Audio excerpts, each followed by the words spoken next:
गोविन्दाय नमो नमः। श्रीकृष्णाय वयं नुमः। नारायणाय नमोस्तुते।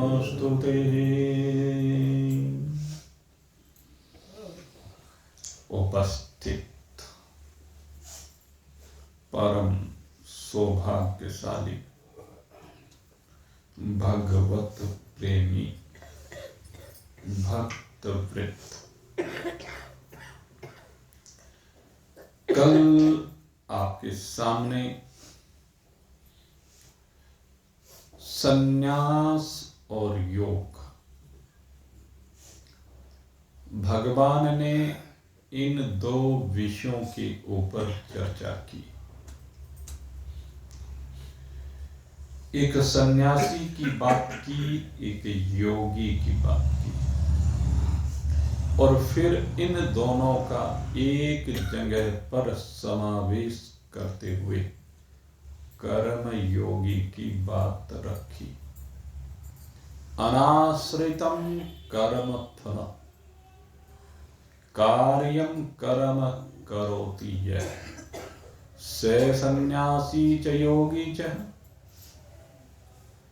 कहते हैं वो जो करने योग्य कार्यों को सदा तत्परता के साथ करता है, कभी भी जीवन में जो दायित्व इस शरीर के माध्यम से मिले हैं, उन दायित्वों को पूर्ण करने में पीछे नहीं हटता है, वह गृहस्थी होते हुए भी सन्यासी ही है, योगी ही है। भगवान कहते हैं कि उसको गृहस्थ में रहते रहते भी परम शांति अर्थात परमात्मा की प्राप्ति हो जाती है। ऐसा नहीं है कि केवल योगी को ही परमात्मा की प्राप्ति होती हो, ऐसा भी नहीं है कि केवल सन्यासी को ही परमात्मा की प्राप्ति होती हो। भगवान कहते हैं कि जहां तक बात परमात्मा की है, तो परमात्मा की प्राप्ति तो किसी को भी हो सकती है, बस केवल भाव की बात है, बस तन्मयता की बात है, जुड़ाव की बात है, परमात्मा के साथ एक रूपता की बात है। नहीं तो जिस प्रकार से ब्राह्मण है, क्षत्रिय है, वैश्य है, शूद्र है, कहते हैं ये जो वर्णों की भिन्नता समाज में कार्यों के कारण से दिखाई देती है, लेकिन वास्तव में अगर यदि भगवान के दृष्टिकोण से देखा जाए तो ये वर्ण कहीं नहीं है भगवान में। क्योंकि जब ये जीव यहाँ से आगे जाता है तब इसके साथ में इसका कोई वर्ण नहीं जाता है। ये वर्ण तो सब यहीं रह जाते हैं, इन वर्णों से कोई संबंध नहीं रह जाता है। न वर्ण साथ में जाती है, न जाति साथ में जाती है। जब यही नहीं जाते तो फिर भाई आश्रम कैसे साथ में जाएंगे। ये तो शरीर निर्वहन की विभिन्न अवस्थाएं हैं, चाहे वह ब्रह्मचर्य आश्रम की बात की गई हो, चाहे वह गृहस्थ आश्रम की बात की गई हो, चाहे वानप्रस्थ आश्रम की बात की गई हो, अथवा संन्यास आश्रम की बात की गई।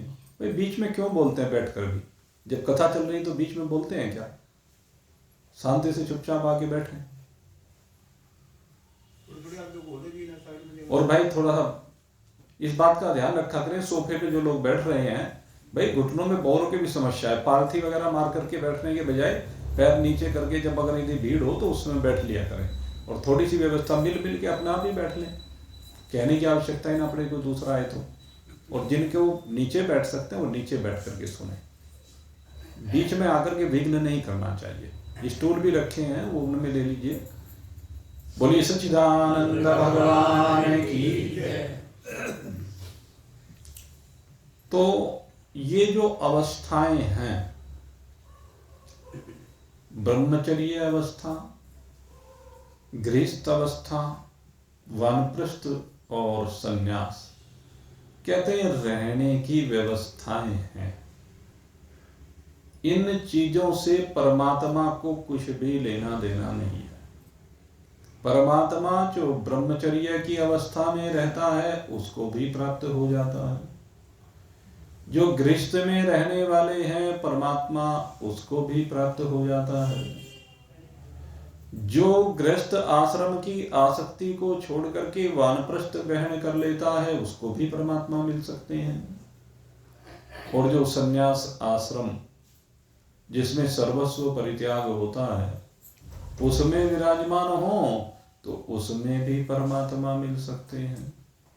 परमात्मा तो हर आश्रम में उपलब्ध है और किसी आश्रम में उपलब्ध नहीं है।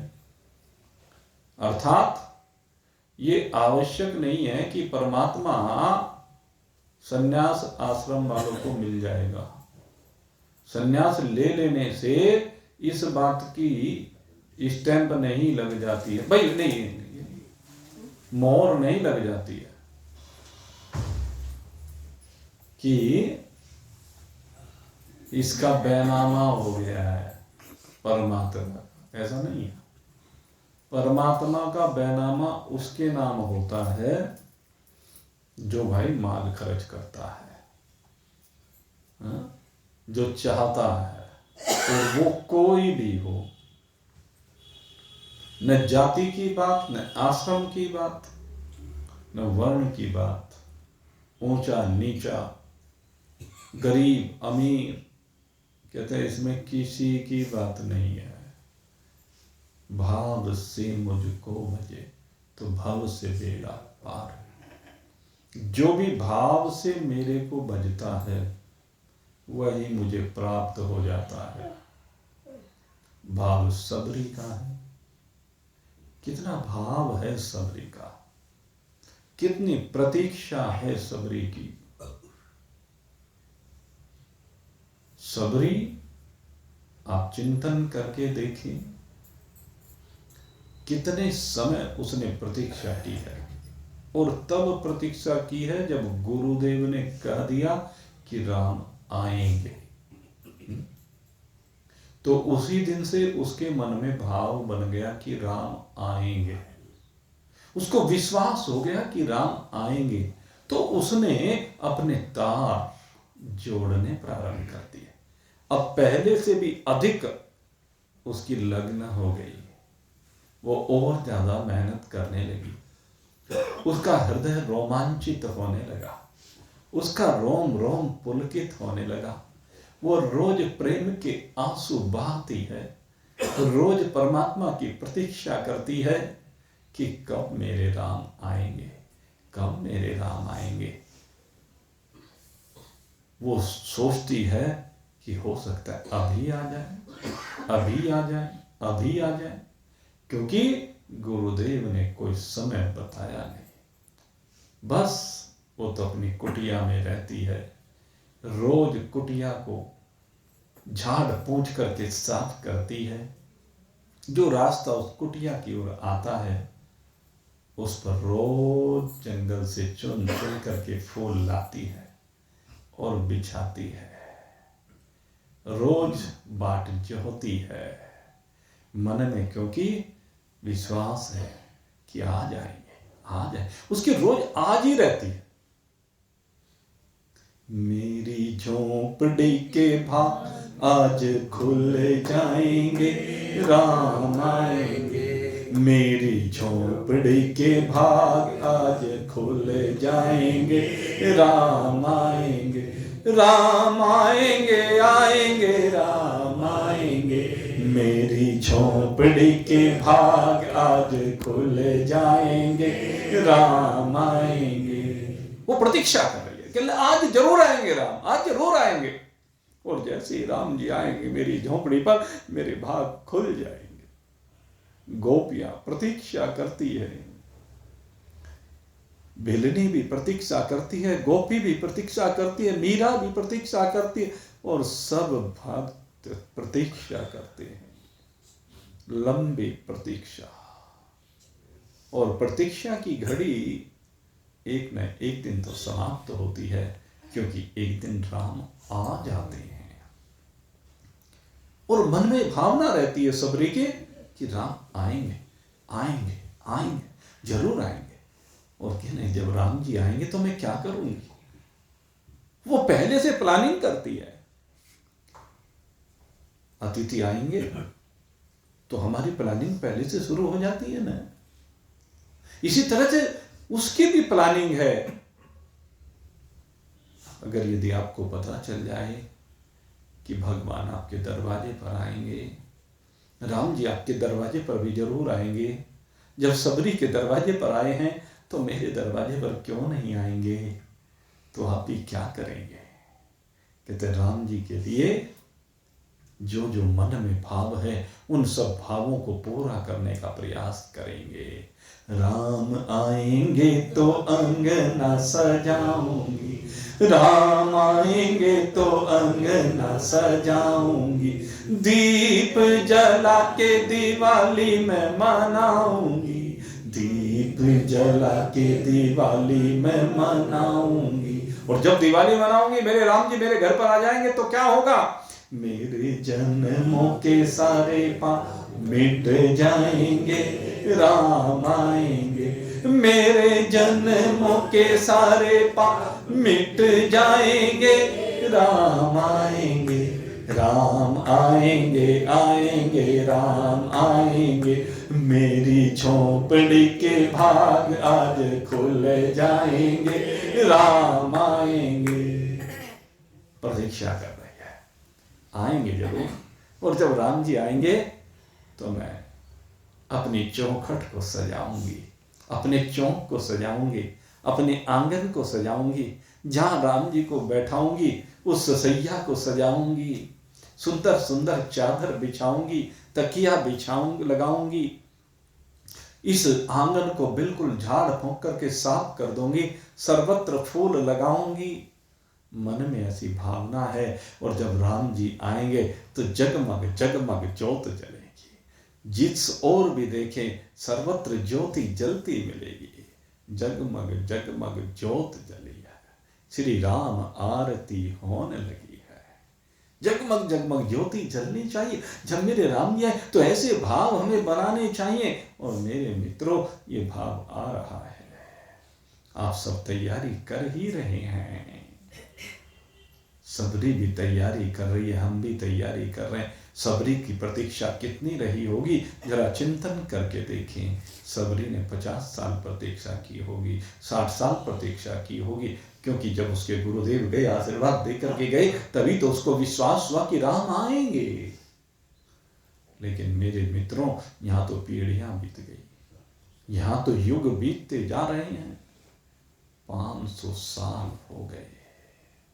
प्रतीक्षा करते करते हमारे पूर्वजों ने प्रतीक्षा की है, हमारे पूर्वजों ने यज्ञ में आहुति दी है अपने इन शरीरों की, अपने भावों की, अपने रक्त की, और वो दिन आ रहा है। इसलिए वो जो दिन आ रहा है, अपने दिल में वो भाव, वो उत्साह, वो उमंग जो सबरी के मन में है, हमारे मन में होने चाहिए। चिंतन करके देखें, जब विदुरानी भगवान से अर्जी लगाती है, विदुरानी को मालूम होता है कि भगवान हस्तिनापुर में आए हैं, भगवान उस दुष्ट दुर्योधन को समझाने के लिए हस्तिनापुर में आए हैं। कहने लगे प्रभु क्या मेरी कुटिया पर भी आ पाएंगे, क्या मेरा आज भाग्य का उदय होगा, जो आपके दर्शन मुझे होंगे।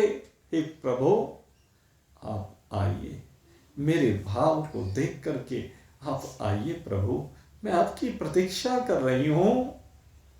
और मेरे मित्रों, विदुरानी भले फूलों से कुटिया को ना सजा पाई हो, भले ही दीप ना जला पाई हो, लेकिन जब मेरे कृष्ण ने आकर के दरवाजा खटखटाया झोपड़ी का, तो उस कुटिया आवाज आई, कौन?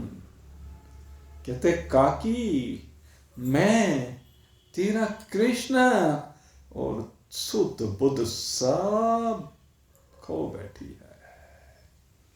उसका हृदय आज उस ज्ञान की ज्योति से जगमगाने लगा है। जो ज्ञान की ज्योति परमात्मा की आगमन पर हमारे हृदय में स्वतः ही स्फुरित हो जाती है, स्वतः ही जगमगाने लगती है।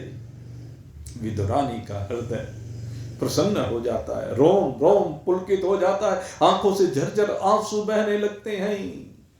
सब सुध बुध खो बैठी है और दरवाजे को खोलती है, मेरे कृष्ण को देखती है, पल के झपकना भूल जाती है, आंखों के रास्ते दिल में भगवान को ले जाती है। यह विदुरानी पागल सी हो गई है। मेरे राम आए हैं, मेरे श्याम आए हैं, मेरे कृष्ण आए हैं, मेरे प्रभु आए हैं। अरे ये भूखे होंगे, इतनी दूर से चल कर के आए हैं विराट नगर से, ये भूखे होंगे, इनको कुछ खिलाना चाहिए, इनको कुछ सेवा करनी चाहिए। और विदुरानी भगवान को बैठाती है चारपाई पर, और चारपाई पर बैठा करके वो घर में जो रखा हुआ था भोग लेकर के आई, ला करके खिलाने लगी। लेकिन सब सुधी बुद्धि खो बैठी है। हम पहले सोचते रहते हैं कि भगवान आएंगे तो ये करेंगे, वो करेंगे, ऐसे करेंगे, वैसे करेंगे, लेकिन हम देखते हैं कि उस समय दिमाग काम करना बंद कर देता है। और यही वो स्थिति है, ये वो प्रेम की प्रकाष्ठा है, ये वो समर्पण की प्रकाष्ठा है, जहां जाकर के जीव अपनी शुद्ध बुद्ध खो बैठे। इसको केवल ध्यान रहे तो मेरा श्याम रहे, मेरा राम रहे, मेरा कृष्ण रहे, मेरा शिव रहे, उसके अलावा इसको और कुछ भी स्मृति ना रहे, सब कुछ भूल जाए। भगवान यही कहते हैं, तो मेरे प्रेम में डूब करके इस संसार के सब रिश्ते नातों को भूल जाए, इस संसार की धन दौलत को भूल जाए, इस संसार की पद प्रतिष्ठा मान सम्मान सबको भूल जाए, तुझे याद रहे तो केवल मैं रहूं। ये विदुरानी के केवल यही इरादा रहता है। जो करना चाहती है वो नहीं कर पाती है, केला खिलाना चाहती है लेकिन छिलके खिला बैठती है। ये है मेरे प्रभु के प्रेम में डूबे हुए भक्त की स्थिति, कि उसे संसार के पदार्थों का भान ही नहीं रहता, उसे पता ही नहीं रहता कि केला कौन सा है और छिलका कौन सा है। उस समय वो स्थिति नहीं रहती है। मेरे मित्रों, यही स्थिति है परमात्मा से मिलन की। भाव में डूबे डूबे विदुरानी और कृष्ण एक हो जाते हैं। ये है रास, ये प्रेम की प्रकाष्ठा। जब दोनों के बीच का भेद समाप्त हो जाए, दोनों एक हो जाए, केवल कृष्ण में प्रीति हो जाए, केवल राम में स्मृति हो जाए। पहले बहुत कुछ सोचते हैं, ये करेंगे वो करेंगे, लेकिन नहीं कर पाते हैं। एक गोपी भी यही सोचा करती थी कि मेरे कृष्ण आएंगे, इसीलिए उसने अपने माता पिता को कह करके ये प्रबंध कराया कि मेरा विवाह आप गोकुल में ही करना, मुझे गोकुल जाना है, मुझे गोकुल में कृष्ण के साथ रहना है, मुझे गोकुल में कृष्ण के दर्शन करने हैं। और संयोग ऐसा बना कि उसका विवाह गोकुल में ही भगवान ने करवा दिया। भगवान अपने भक्त को अपने आप खींच लेते हैं। वो वहां आ गई गोपी, और जब गोपी वहां आई गोकुल में, तो अब ये प्रतीक्षा करने लगी है कि कब मेरे कृष्ण मुझे मिलेंगे, कब मिलेंगे, कब मिलेंगे। अगर वो मिल गए तो ये जो मेरा नीम का पेड़ है, इस नीम के पेड़ पर झूला डालूंगी, झूला डाल करके उनको झुलाऊंगी, इसमें एक पलना डालूंगी, छोटा सा लल्ला है यशोदा मैया का, उसको इसमें पलना डाल करके उस पलने में मैं झुलाऊंगी, मीठे मीठे भजन उसको सुनाऊंगी। और जब मैं ऐसा करूंगी, बस मेरे जन्म जन्म के सारे दुख मिट जाएंगे। राम झूलेंगे तो पलना झूलाऊंगी, राम झूलेंगे तो पलना झूलाऊंगी, मीठे मीठे भजन मैं सुनाऊंगी, मीठे मीठे भजन मैं सुनाऊंगी। मेरी जिंदगी के सारे दुख मिट जाएंगे, राम आएंगे, राम आएंगे, आएंगे, राम आएंगे। मेरी झोंपड़ी के भाग आज खुल जाएंगे, राम आएंगे। मेरी झोंपड़ी के भाग आज खुल जाएंगे, राम आएंगे, राम आएंगे, आएंगे, राम आएंगे। वो गोपी प्रतीक्षा कर रही है, मेरे कृष्ण आएंगे, मेरे कृष्ण आएंगे। और एक दिन भगवान आ गए। लेकिन जब भगवान आए, वो तो सोच रही थी कि भगवान को माखन खिलाऊंगी, भगवान को मिश्री खिलाऊंगी, भगवान को पलना झुलाऊंगी, भगवान को अपने गोद में लेकर के अपने हृदय से लगाऊंगी। और बस जैसे उस श्याम सुंदर को देखा, उस दिव्य छवि को देखा, वो गोपी सब भूल गई। बस अब तो कृष्ण है और वो गोपी है। जैसे कृष्ण को देखा, आंखों से आंखें मिली, दिल से दिल मिला, दौड़ पड़ी और दौड़ करके अपनी गोद में उठा करके जैसे हृदय से लगाया, दोनों का हृदय एक हो गया। अब कोई आवश्यकता नहीं रही, सब कुछ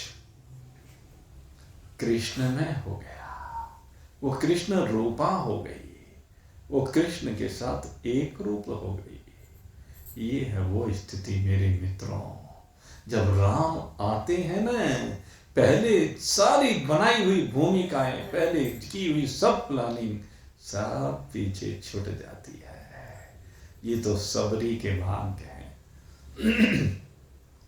कि रोज मीठे मीठे बेर लेकर के आती है, रोज लाती है ना मीठे मीठे बेर, कि मेरे राम जी आएंगे तो उनको खिलाऊंगी। क्योंकि सबरी एक माँ का भाव है, और माँ से अपने बेटे की भूख देखी नहीं जाती। पागल तो सबरी भी हो गई थी।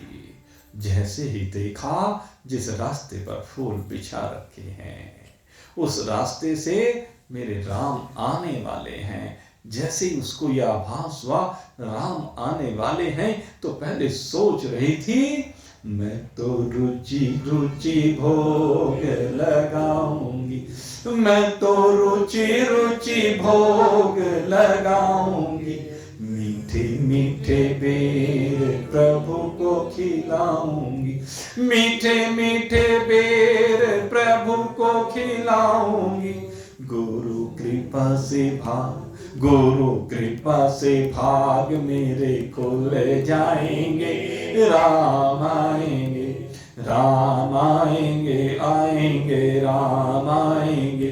मेरी झोपड़ी के भाग आज खुल जाएंगे, राम आएंगे, राम आएंगे, आएंगे, राम आएंगे। मेरी झोपड़ी के भाग आज खुल जाएंगे, क्योंकि राम आ गए। आ गई। और जैसे ही राम आए सब भूल गई, राम के आते ही सब भूल गई। बस केवल एक चीज याद रही और वो रही रोना। राम को देख करके सबरी रोने करने लगी, आंखों से झरझर प्रेम के आंसू बहने लगे। वो तो जब राम जी ने जगाया तब जागी, कि मां बहुत भूख लगी है, वनों में विचरते विचरते थक गए हैं, जरा कुछ खाने को मिलेगा। ये है एक सबरी, एक भिलनी के पास जाकर के कहते हैं कुछ खाने को मिलेगा। और सबरी को तब होश आता है, अरे मैं तो अपने राम जी के लिए रोज भेड़ लेकर के आती हूं, छबरिया लेकर के आई जिसमें बेर भर रखे थे। और वो छबरिया ला करके एक एक बेर को देखती है, सुंदर सुंदर से बेर निकालती है। जैसे आप मूंगफली खाते हैं ना, तो पहले जो सी बढ़िया बढ़िया सी साफ साफ सी मूंगफली होती है, एक एक करके उनका भोग लगाते हो। पहले अच्छी अच्छी, वो अलग बात है कि बाद में जो छोटी छोटी बिल्कुल बेकारी बेकारी उसको भी नहीं छोड़ते हो। तो ऐसे ही भगवान भी सब कुछ का भोग लगा जाते हैं जब कोई प्रेम में डूब जाता है। सब कुछ से मतलब आपके पाप कर्मों का भी भोग लगा जाते हैं, पुण्य कर्मों का ही भोग नहीं लगाते हैं। कहते हैं जब भगवान में आप डूब जाते हैं तो भगवान आपके पाप कर्मों का भी भोग लगा करके आपको पापों से मुक्त कर देते हैं। ये भगवान की विशेषता है। सबरी के गुरु जी की कृपा से भाग जाग गए हैं, और जब भाग जागे तो अपने हाथों से, आप देखो कहीं भी और ऐसा भाव मिलेगा नहीं, एक एक बेर को चखती है। झूठे बेर हैं, और वो झूठे बेर तब वो राम जी को खिलाती है। तो राम जी उन झूठे बेरों को ही खाते हैं, और इसमें कोई दोष नहीं है। क्योंकि जब एक मां अपने बालक को खिलाती है तो मां का झूठा झूठा नहीं कहलाता है। मां के उस झूठे में मां के मुखारविंद की मिठास उसी तरह से मिल जाती है जिस प्रकार से निगम कल्प, पढ़ा है ना, भूल गए? भागवत में कितनी बार कहा? निगम कल्पतरोर्गलितं फलम्। अरे तो बहुत बार याद करा है, याद रखो। निगम कल्पतरोर्गलितं फलम्। आगे सुख मुखादमृत द्रव संयुतम।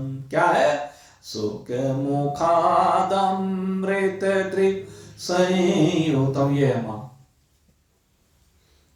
कहते हैं जिस प्रकार से एक तोता किसी फल पर अपनी चोंच लगा देता है तो उस फल की मिठास कई गुना बढ़ जाती है, उसी प्रकार से जिस भोजन के ऊपर मां के मुखारविंद की छाप लग जाती है वो कई गुना मीठा हो जाता है, मन मोहक हो जाता है। क्या खिला रही है इस बात का महत्व नहीं है, लेकिन क्या जो खिलाया जा रहा है वो किस प्रकार से खिलाया जा रहा है, महत्व इस बात का है क्योंकि उसमें वहां का प्रेम मिल जाता है। ये विशेषता होती है मां की। तो यही भाव है सबरी का।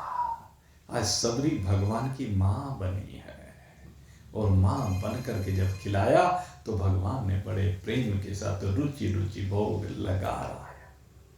सबरी के बेर सुदामा के तंदु, सबरी के बेर सुदामा के तंदु, रुचि रुचि भोग लगा रहा श्रीमन्नारायण नारायण नारायण, भज मन नारायण नारायण नारायण, श्रीमन्नारायण नारायण नारायण, श्रीमन्नारायण नारायण नारायण, श्रीमन्नारायण नारायण नारायण।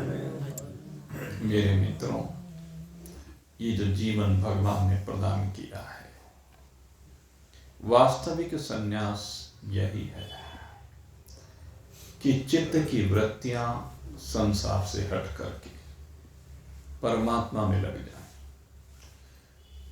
और ये परमात्मा में लगाने का तरीका जो आपने, ये जो बात हो रही है ना, ऐसे करूंगी वैसे करूंगी, बेर खिलाऊंगी, झाड़ू लगाऊंगी, अंगना साफ करूंगी, फूल लगाऊंगी, दीप जलाऊंगी, ये सब परमात्मा में डूबने के लिए भाव। यद्यपि भगवान इन सब चीजों के भूखे नहीं, पर भगवान नहीं कहते कि तुम फूल माला मेरे को पहनाओ, अर्पित करो, दीप जलाओ, भगवान कुछ नहीं कह रहे। लेकिन ये भक्त के भाव होते हैं और उन भावों के अधीन ही मेरे परमात्मा होते हैं। वो उसके भाव को देखते हैं। ये डूबने के तरीके हैं। भगवान में चित्त को जब लगाना है ना, तो ये सब इनके माध्यम से क्या होता है कि हम भगवान की सेवा कर रहे हैं, भगवान को अर्पित कर रहे हैं। भगवान ने जो भी कुछ आपने अर्पित किया, कभी देखा आपने कि उन्होंने कुछ खाया क्या उसने? आप ही खाते हो। सुंदर आपको ही लगता है वो, भगवान तो केवल आपके भाव से अर्पित किए हुए जो भी भोग दिए जाते हैं उन सबको स्वीकार करते हैं। उन्हीं में भगवान बसते हैं। और मेरे मित्रों, अगर यदि आपका भाव है तो निश्चित रूप से जन्म सफल हो जाएगा। और जब भाव में डूब करके परमात्मा की उपस्थिति को आप अपने अंदर अनुभव करोगे, तो उस समय जीवन सफल हो जाता है। मेरा जन्म सफल हो जाएगा, मेरा जन्म सफल हो जाएगा, तन झूमेगा और मन गीत गाएगा, तन झूमेगा और मन गीत गाएगा, प्रभु सुंदर मेरी किस्मत चमकाएंगे, राम आएंगे, प्रभु सुंदर मेरी किस्मत चमकाएंगे, राम आएंगे, राम आएंगे, आएंगे राम आएंगे, मेरी झोपड़ी के भाग आज खुल जाएंगे, राम आएंगे, राम आएंगे, आएंगे राम आएंगे, मेरी झोपड़ी के भाग आज खुल जाएंगे, राम आएंगे। कहते हैं मेरा जन्म सफल हो जाएगा। और जन्म क्यों सफल हो जाएगा? राम मिल जाएंगे। और अपने आप ही कहते हैं, तन झूमेगा और मन गीत गाएगा। तन झूमने लगेगा अपने आप, मन गीत गाने लगेगा। कैसे? ये मिलन के गीत है, ये जीव और ईश्वर के मिलन के गीत। जब जीव और ईश्वर का मिलन होता है तो जीवत्व समाप्त होकर के ईश्वरत्व मात्र रह जाता है। ये प्रेम के भाव हैं मेरे मित्रों। और ये प्रेम के भाव कहते हैं अपने दायित्वों का निर्वहन करते करते। भगवान कहीं भी ये नहीं कहते कि तू दायित्वों से मुख मोड़। भगवान कहते हैं अपने सारे दायित्वों को परिपूर्ण कर, लेकिन अनाश्रितम कर्म फल।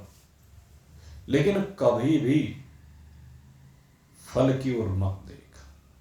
दायित्व पूरे करते हुए कौन सा दायित्व पूर्ण हो पाया या कोई सा अधूरा रह गया, इसके बारे में चिंता या चिंतन करने की आवश्यकता नहीं है। चिंता और चिंतन दोनों को छोड़ दे। वैसे तो कहते हैं कि चिंता को छोड़ दे और चिंतन को अपना दे, लेकिन मैं कहता हूं जब परमात्मा को आपने समर्पित कर दिया तो फिर न चिंता है न चिंतन है, फिर तो केवल परमात्मा है। जब तक परमात्मा नहीं है तब तक चिंतन है, लेकिन जब परमात्मा मिल जाता है फिर किसका चिंतन करें? परमात्मा को पाने के लिए ही चिंतन किया जाता है, और जब मिल गया फिर कैसा चिंतन, किसका चिंतन? कौन चिंतन करे, किसका चिंतन करे, किस लिए चिंतन करे? प्रश्न यह है किस लिए चिंतन करे? अब तो राम मेरे हैं, राम मेरे हैं, राम आ गए हैं, राम आ गए हैं, तो राम मेरे हैं। जब मेरे हैं तो उनका चिंतन करने की आवश्यकता नहीं रह जाती है। यम संन्यासमिति प्राहुर योगम तम वेद्धि पांडवः न हे संन्यस्त संकल्पो योगी भवति कश्चन। ये बड़ा दिव्य सूत्र यहां पर दिया है। कहते हैं वास्तव में सन्यासी अथवा योगी कौन है? हे अर्जुन, किसको तू सन्यासी अथवा योगी जान? कहते हैं जिसके संकल्प जो होते हैं, कहते हैं वो सारे संकल्प समाप्त हो गए हैं। नहीं संन्यस्तः संकल्पो, जो सन्यासी है वास्तव में या जो योगी है, दोनों की बात एक साथ कर रहे हैं। सन्यासी और योगी वास्तव में वह होता है जिसके सारे संकल्प समाप्त हो जाते हैं, उसके अंदर संकल्प स्फुरित नहीं होते हैं, वो संपूर्ण संकल्पों का परित्यागी हो जाता है।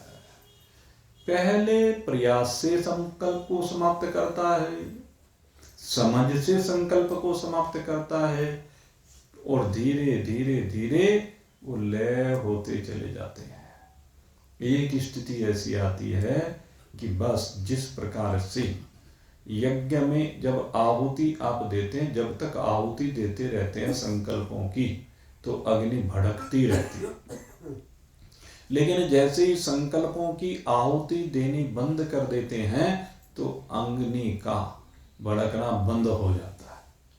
प्रत्युत अग्नि धीरे धीरे शांत होती चली जाती है। उसी प्रकार से एक साधक जब साधना काल होता है तो उसमें साधनाओं की आहुति देता है, लेकिन साधना काल के उपरांत जब सिद्ध काल होता है, क्योंकि संकल्पों से सिद्धि तक, संकल्पों से सिद्धि तक पहुंचना है, शुभ संकल्पों से अंत में जाकर के सिद्धियां प्राप्त हो जाती है। सिद्धि माने परमात्मा मिल जाता है। संकल्प से ही सिद्धि की प्राप्ति होती है। प्रारंभ में संकल्प ही करना होता है, और लेकिन जब संकल्प पूर्ण हो जाता है तो सिद्धि हो जाती है। तो साधक जब परमात्मा को प्राप्त हो जाता है तो फिर संकल्प रहते ही नहीं है। जैसे मैंने कई स्थितियां आज आपको बताई, उसमें संकल्प रहते ही नहीं है। परमात्मा के मिलन की जो स्थिति है वहां पर सब संकल्प लय को प्राप्त हो जाते हैं, और जिस समय कहते हैं संकल्प लय को प्राप्त होते हैं उसी समय परमात्मा मिल जाता है। आहुति डालनी बंद करो। तो भाई क्या करना है?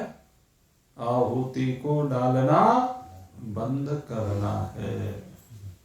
अब ये आप देख लो कि आहुति को, इस क्या नाम, संकल्पों की जो आहुति है उसको डालना बंद करेंगे कि नहीं करेंगे? अगर कर दोगे तो परमात्मा के साथ तत्क्षण एक रूप हो जाओ। तत्क्षण संकल्प विरहितता का नाम ही परमात्मा प्राप्ति है, आपको बताएं। और जब तक संकल्प है तब तक परमात्मा का अभाव है। इसलिए संकल्पों का परित्याग कीजिए और आनंद मनाइए। यही जीवन का उद्देश्य होता है। बोलिए सच्चिदानंद भगवान की जय। और अब थोड़ा सा राम जी का स्मरण करते हैं कल, क्योंकि भगवान राम आ रहे हैं। अभी तो आएंगे आएंगे कह रहे हैं, लेकिन कल को राम जी आ ही जाएंगे। इसलिए हम लोग थोड़ा सा अभी संकीर्तन करेंगे भगवान राम का, और कल का कार्यक्रम पुनः आपको बता देता हूँ। 1:30 बजे लाला जी की दुकान पर पहले भगवान को 56 भोग लगाए जाएंगे, और 56 भोग के साथ जो है फिर उसके बाद भगवान की पूजा अर्चना करेंगे, और उसके बाद आरती करने के उपरांत फिर भंडारा प्रारंभ किया जाएगा। और रात्रि में यहाँ पर पहले हम दीपोत्सव मनाएंगे, और दीपोत्सव मनाने के बाद 7 बजे ठीक फिर यहाँ पर सत्संग भजन का कार्यक्रम, जिसको अपना कोई भाव रखना हो, ठीक है ना, तो वो रख सकता है। बोलिए सच्चिदानंद भगवान की। आइए भगवान का नाम का जाप कर। श्री राम जय जय